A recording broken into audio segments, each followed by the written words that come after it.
4 जुलाई 2019 विजय कुमार जी ने अपना सुपुत्र अजय कुमार खोया। ये माता जी हैं उनकी। इन्हें लगभग 2 साल हो गए रोते हुए।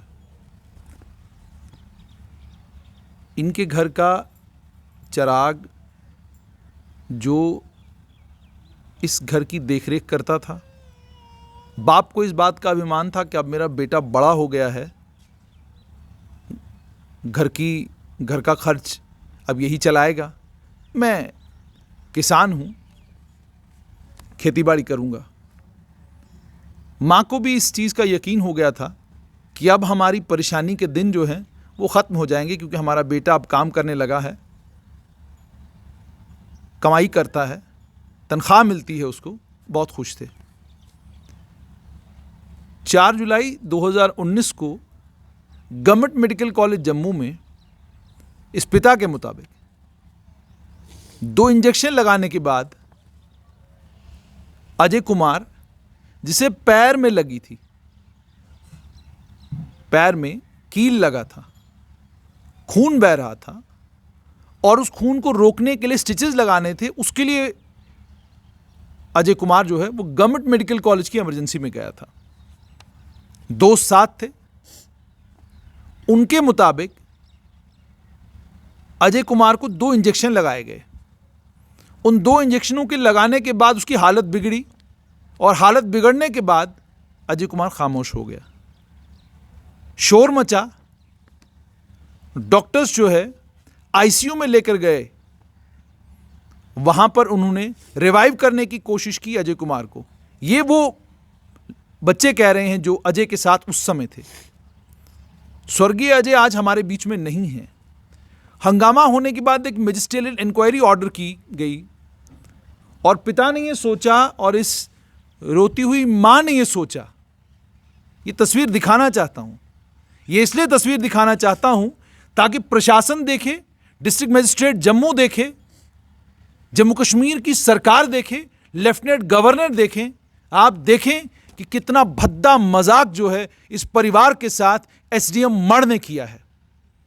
एसडीएम मड़ को यह जिम्मेदारी दी गई थी कि आप इंक्वायरी करें, आप मालूम करें कि किन हालात में अजय कुमार की मृत्यु हुई, किन हालात में अजय कुमार की मौत हुई। यह काम सौंपा गया था एसडीएम मड़ को। यह एसडीएम मड़ की इंक्वायरी रिपोर्ट है। इस इंक्वायरी रिपोर्ट में आखिर की लाइन बहुत इंपॉर्टेंट है। एसडीएम मड़ लिखते हैं कि मैंने अपनी इंक्वायरी में यह पाया कि जो मेडिकल टीम थी, उस मेडिकल टीम ने कोई गलती नहीं की। मेडिकल टीम ने अपना काम ठीक ठाक तरीके से किया। डिटेल स्टेटमेंट रिकॉर्ड किया गया और उसके बाद यह भी कहते हैं पॉसिबिलिटी रूल आउट नहीं की जा सकती है कि मृतक को एलर्जिक प्रॉब्लम कोई रहा होगा किसी मेडिसिन की वजह से, जिसके बारे में उसने मेडिकल टीम को नहीं बताया। गांव देहात से आने वाला एक लड़का मेडिकल कॉलेज पहुंचता है। मेडिकल टीम जो मुझे और आपको, जब हम कभी मेडिकल कॉलेज की इमरजेंसी में होते हैं, हमसे नहीं पूछा जाता कि आपको किसी दवाई से एलर्जी है कि नहीं। मैंने आज तक ये सवाल नहीं सुना। गांव देहात से आने वाले इस लड़के ने एलर्जिक रिएक्शन के बारे में मेडिकल टीम को जानकारी नहीं दी। एसडीएम साहब लिखते हैं, मैं मेडिकल कॉलेज गया, मुझे वहां पता चला कि इमरजेंसी में सीसीटीवी फुटेज नहीं है। मैं वहां गया, मुझे मेडिकल कॉलेज से यह पता चला कि परिवार और परिजन और उस स्वर्गीय अजय कुमार के दोस्तों का यह कहना कि 2 महिलाएं आई थी, मेडिकल स्टाफ का हिस्सा थी, वो पैरामेडिकल स्टाफ का हिस्सा थी, वो उन्होंने इंजेक्शन दिए थे। एसडीएम साहब अपनी रिपोर्ट में कहते हैं, उस दिन का मैंने ड्यूटी रजिस्टर चेक किया, ड्यूटी रजिस्टर में किसी महिला का नाम ही नहीं था। कोई महिला पैरामेडिक वहां ड्यूटी पर ही नहीं थी। कमाल है ना। आपने आंख से जो देखा, गवाह जिस चीज के मौजूद हैं, यह नहीं कि हम तमाम पैरामेडिकल टीम के लोगों को बुलाएंगे, उनको खड़ा करेंगे, उनकी परेड करेंगे और उसके बाद हम परिजनों को, इसके दोस्तों को बुलाएंगे और उनको ये कहेंगे कि आप पहचानिए इनमें से कौन से पैरामेडिक थे जो उस दिन ड्यूटी पर थे। कागज है ना जी, कागज बोलते हैं, कागजों में किसी का नाम नहीं है। ये ये सब डिविजनल मजिस्ट्रेट की रिपोर्ट कहती है। सब डिविजनल मजिस्ट्रेट की रिपोर्ट ये कहती है कि वहां सीसीटीवी फुटेज है ही नहीं। क्यों? क्योंकि परिवार के लोग, ये बाप कह रहा था, ये बूढ़ा बाप कह रहा था कि हम सच कह रहे हैं, आप सीसीटीवी फुटेज निकालिए। जनाब ने कहा सीसीटीवी वहां काम ही नहीं करते। आपकी जानकारी के लिए भी, सीसीटीवी फुटेज जो है वो इमरजेंसी में काम नहीं करती। सीसीटीवी काम नहीं करते इमरजेंसी में। ये मैं नहीं, ये सब डिविजनल मजिस्ट्रेट मर्ड कह रहे हैं। और उसके बाद ये रिपोर्ट 15 जून 2020 को,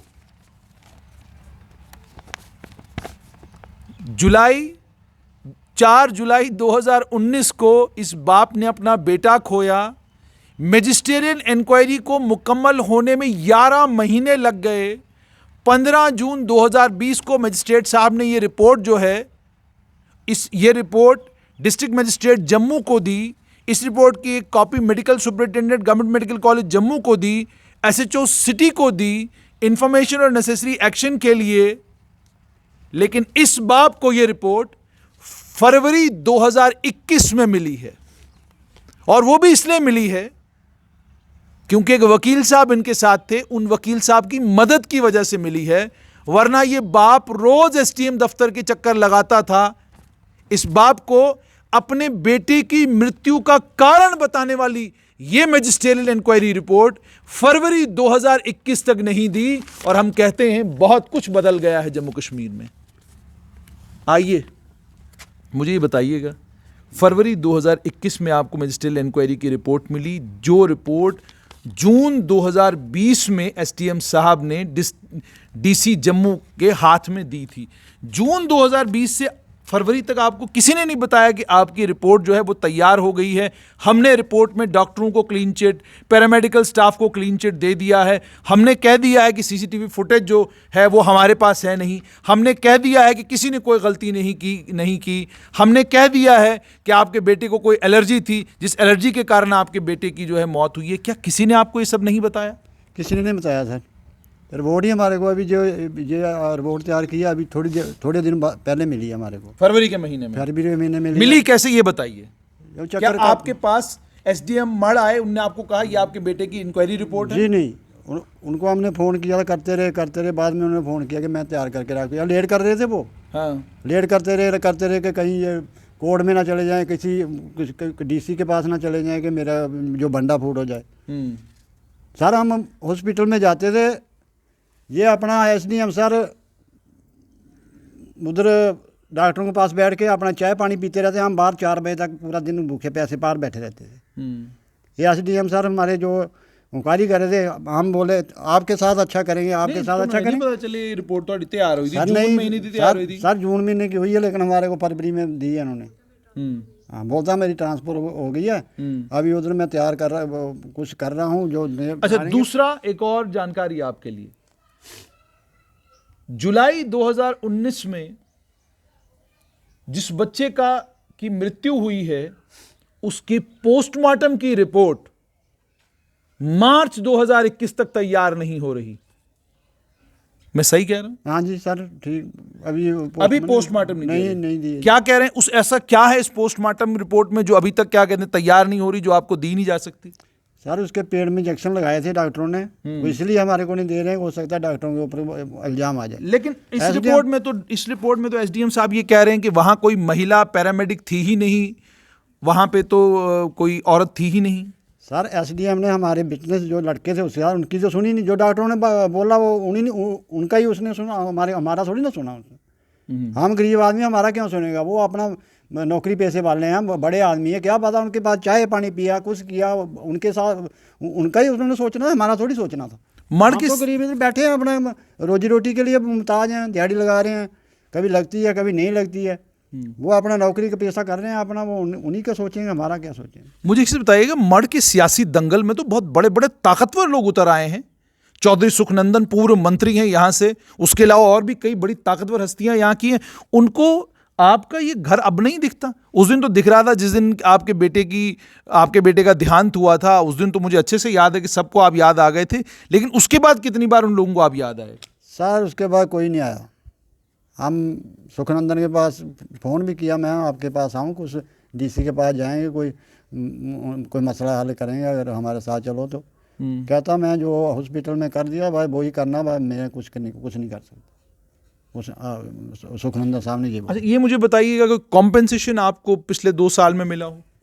कुछ नहीं मिला सर, वही हॉस्पिटल में ही उन्होंने 1 लाख रुपया दिया था डीसी साहब ने, तो बस उसी में उन्होंने कर दिया कि जो बस मैं इतना ही कर सकता हूँ और कुछ नहीं। लेकिन मामला तो है असल में आपके बेटे के इंसाफ का मामला तो ये है कि ये पता चलना चाहिए कि कौन लोग हैं जिनके कारण आपके बेटे की मृत्यु हुई है। क्या वाकई आपके बेटे को कोई एलर्जिक रिएक्शन था? क्या बेटे फोटो देना, उसमें फोटो है, इसमें मेरे बेटे का फोटो होगा। यही है ना, यही है घायल युवक की मौत पर जीएमसी में हंगामा। इसमें इतना नौजवान लड़का, मेरा इसमें एलर्जी दिख रही है। ये आप देख सकते हैं, ये उस दिन की अखबार है, घायल युवक की मौत पर जीएमसी में हंगामा। ये हंगामे अक्सर होते हैं और इन हंगामों के बाद मैजिस्ट्रियल इंक्वायरियां ऑर्डर कर दी जाती हैं। मैजिस्ट्रियल इंक्वायरियों का में क्या कुछ लिखा जाता है ये मैंने आपको बता दिया। यानी मैजिस्ट्रियल इंक्वायरी में इस बात को ये बताया जा रहा है कि आपके बेटे को कोई एलर्जिक रिएक्शन हुआ। इस बात को ये बताया जा रहा है कि आप जो कह रहे हैं वो तथ्यों के आधार पर नहीं है, क्योंकि उसको सीसीटीवी फुटेज से वेरीफाई नहीं किया जा सकता। इस बात को ये बताया जा रहा है कि हमारे पास कोई सीसीटीवी फुटेज नहीं है। इस बात को ये बताया जा रहा है कि ड्यूटी रोस्टर जो था उस ड्यूटी रोस्टर में किसी महिला कर्मचारी की ड्यूटी ही नहीं थी उस दिन। इस बात को ये बताया जा रहा है कि पूरी इंक्वायरी से किसी मेडिकल स्टाफ की कोई गलती सामने आई हो, ऐसा नजर नहीं आता। ये गरीब बाप मर्द से ये सवाल प्रशासन से पूछता है कि मुझे इंसाफ कब मिलेगा। और यहां पर यह बात आपको बताना बहुत जरूरी है कि जिस यूनियन टेरिटरी में भारतीय जनता पार्टी के ताकतवर नेता और पूर्व एमएलसी रमेश अरोड़ा अपने बेटे के लिए इंसाफ अभी तक मांग रहे हैं, उसी जम्मू कश्मीर यूनियन टेरिटरी में मड़ के गांव में ये बुजुर्ग बाप अपने बेटे के लिए पिछले 2 साल से इंसाफ की गुहार लगा रहा है। और इस मां के आंसू थमने का नाम नहीं लेते, क्योंकि ये मां आज भी ये सवाल पूछती है कि मैंने विश्वास उस सरकार के ऊपर किया था, मैंने विश्वास डिस्ट्रिक्ट मजिस्ट्रेट जम्मू के ऊपर किया था, मैंने विश्वास यहां के नेताओं के ऊपर किया था, आखिरकार मेरे विश्वास के साथ ये खिलवाड़ क्यों? सवाल अब यह है कि क्या लेफ्टिनेंट गवर्नर की सरकार उस समय के एसडीएम मर्ड से सवाल पूछेगी? क्या लेफ्टिनेंट गवर्नर की सरकार इस मामले में एक फ्रेश इंक्वायरी इंस्टीट्यूट करेगी, एक फ्रेश इंक्वायरी ऑर्डर करेगी? क्या लेफ्टिनेंट गवर्नर की सरकार एक गरीब बाप की गुहार सुनेगी, या आपने कॉम्पेंसेशन दे दिया और मामला खत्म? क्या एक जवान बेटे का, जो बेटा इस मां का सहारा था, इस बाप का सहारा था, इस भाई की सबसे बड़ी आस और उम्मीद था, इस बहन के लिए जो सब कुछ था, क्या उस कॉम्पेंसेशन को देने के बाद आपने इन मां बाप को, मुझे इस अल्फाज का इस्तेमाल नहीं करना चाहिए मगर मैं मजबूर हूं, क्या आपने उस बच्चे की कीमत अदा की है? यह बड़ा भारी सवाल है। उम्मीद और तवक्का ये प्रशासन इस मामले में जो इंक्वायरी रिपोर्ट सबमिट की है उस इंक्वायरी रिपोर्ट पर इंक्वायरी करवाएगा और इस बाप को इंसाफ दिलाएगा।